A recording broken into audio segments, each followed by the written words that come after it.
Hey everybody, welcome back to Obscurities and Miniatures. I am your host, High Lord Tamberlane, and today we're going to take a look at a box that I've had for way longer than I should have had it sitting around doing nothing.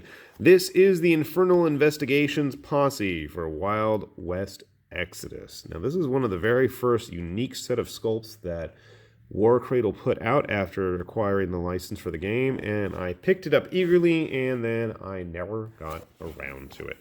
Shame on me. So our posse here, in all of their ridiculously awesome glory, we have Helena Miller, Ida Saxton, Furio Montoya, Jedrick Powell, Black Hoof 2020, and Mercury Jones. Mercury Jones, that's an awesome name. The horse, I mean, look at this horse. So we have the Ezio-looking dude. We've got our German-looking girl with a bird. We got our jetpack, and I don't know, she's like an investigation. Well, that's what it says, because I can read, obviously. Some kind of I forget what they were from. I read the fluff, too. Shut up. Just got to keep going. These are lawmen, anyway. This is Furio Montoya. Okay. I thought she used to be called Taishi, or maybe that's just a different model I'm thinking of. And then here is Mercury Jones flying over the box, and Bravestar. And Ezio. Can't forget Ezio. So, if you haven't built any of these big, fancy posse boxes, this is all actually just a slip cover. And then you have this fancy faux wood-looking box on inside, and we are greeted to a most beautiful face. It's just saying go online and check things out. The dog like that. And inside we have the cards, nicely bubbled up. And all the bases. So I got two 40mm bases and four 30mm bases. So somebody else besides the horse is on the big one. Surprising. Let's take a look at the actual resin. One thing I really liked about the original Wild West Exodus stuff when Outlaw Miniatures first started the line was the crispness and quality that was involved. And thankfully, Warcradle seems to have kept things going in that regard. Would be nice. There we go. So this is Furio Montoya's swords, and I'm assuming part of her tunic. This is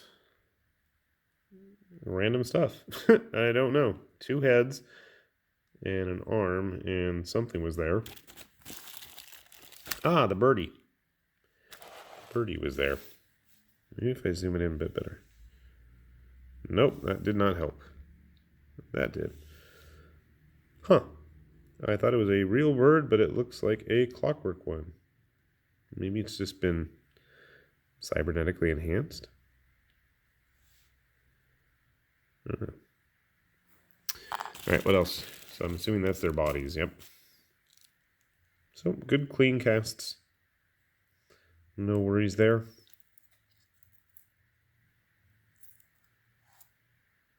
Interesting gun.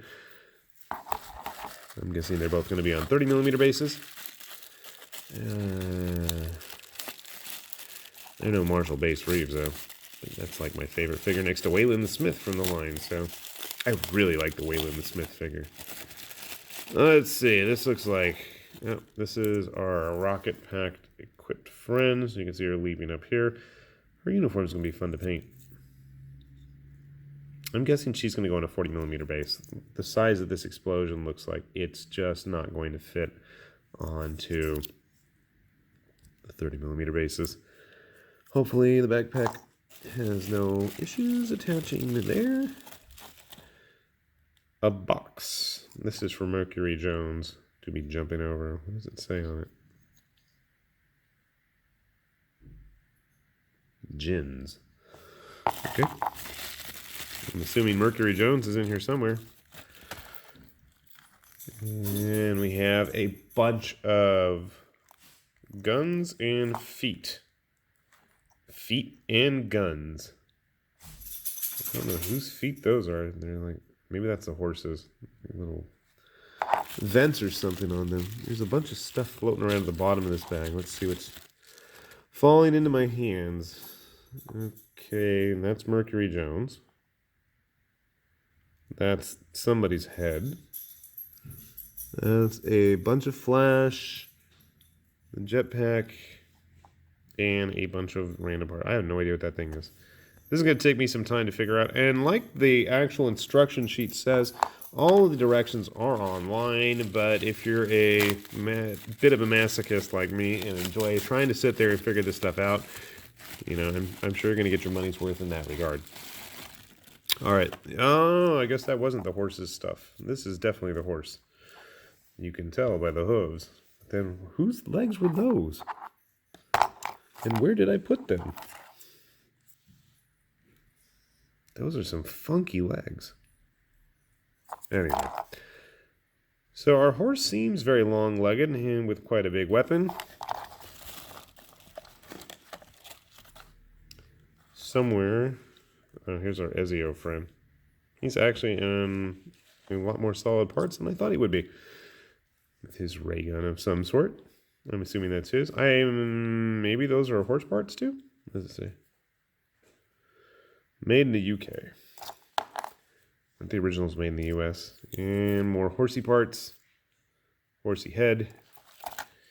And did we see this already? I don't even know. I'm worried I'm getting repeats. A leg. It looks like Ezio's leg. And parts of a cloak. Okay. I'm going to try to figure all this out. And hopefully we'll be able to get them together. And we'll take a look at how they all look. And compare to some of the other Wild West Exodus figures. Shall we? We shall. Alright. We got our Infernal Investigations Posse all built up here. And for the most part, things went really smoothly.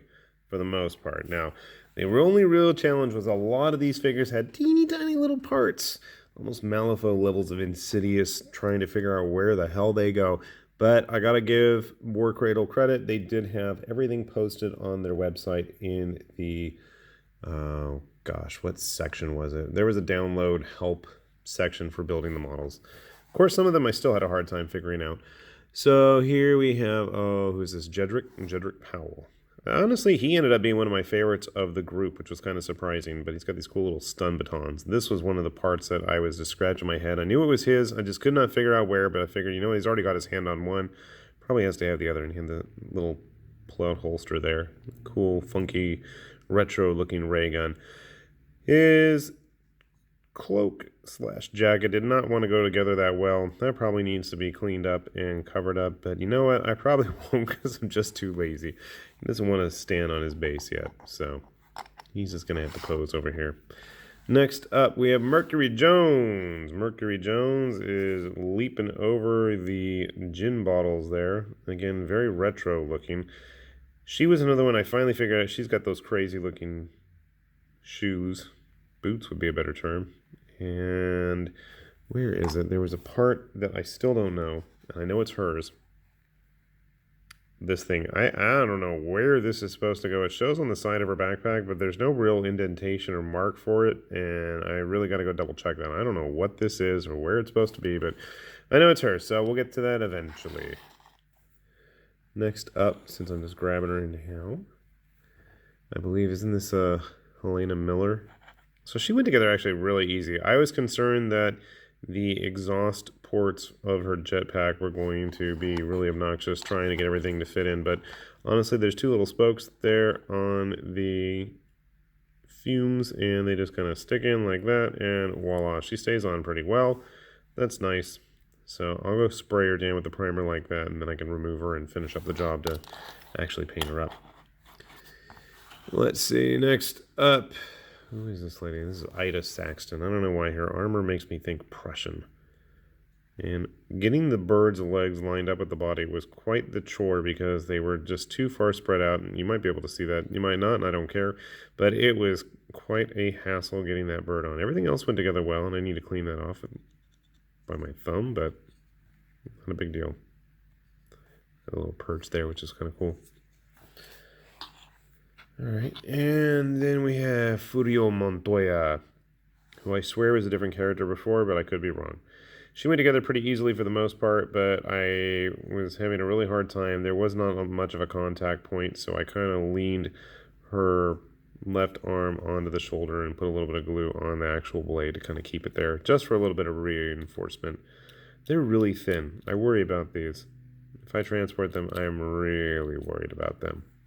So I'm going to have to be careful about that. Otherwise, she went together really smoothly. Just a cool model. And then finally, we have Black Hoof 2020. Now, first things first, I did not do a good job. I still don't know where these weird things go on his legs. I know they're on his legs somewhere, and that's only because I cheated and looked at the website. And these parts right here threw me for the longest time, and I still don't even know if I have them in the right spot. But if I didn't mention that, you probably wouldn't know any better. And it looks like he's, you know, built correctly. But yeah, I struggled with that. I honestly thought they were parts to another model, and they weren't even with him. But nope, it turns out they were there for his arms, because his arms had little square holes to plug into whatever this shoulder armor thing is, and I could not figure out where that was, and eventually online helped solve that. I also have a big huge gap right here that I need to solve somehow. I'll probably just shove some green stuff in there, but I think that's more on me than it was the actual model, because I goofed on those weird shoulder plates. So overall, I gotta say, for the money, you get a good chunk of models. In this case, there are 6, all resin, all good size pieces. I'll just lay Helena down there. And I will believe that that's everything you really need, you know, to start gaming with the game on the tabletop.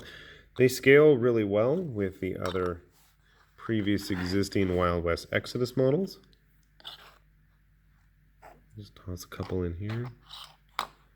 I cheated and I put Nakanogos in on a 30mm because it just didn't make sense having her on that massive 40mm that she came with.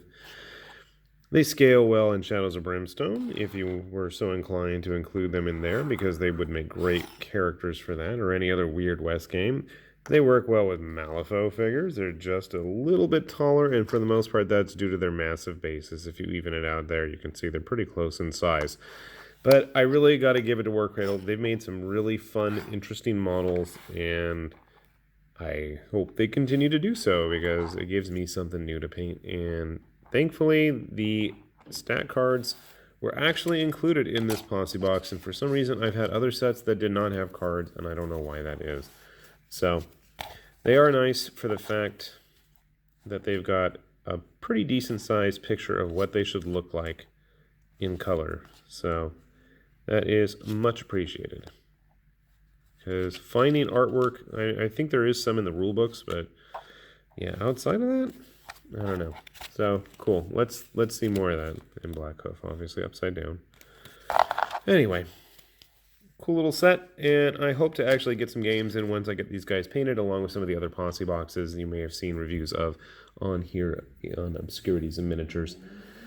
And if you haven't, check them out. With that said, this is High Lord Tamberlane with, as I just said, Obscurities in Miniatures, saying thank you for watching, and hope you guys check out some of our other stuff. We'll see y'all later. Bye-bye.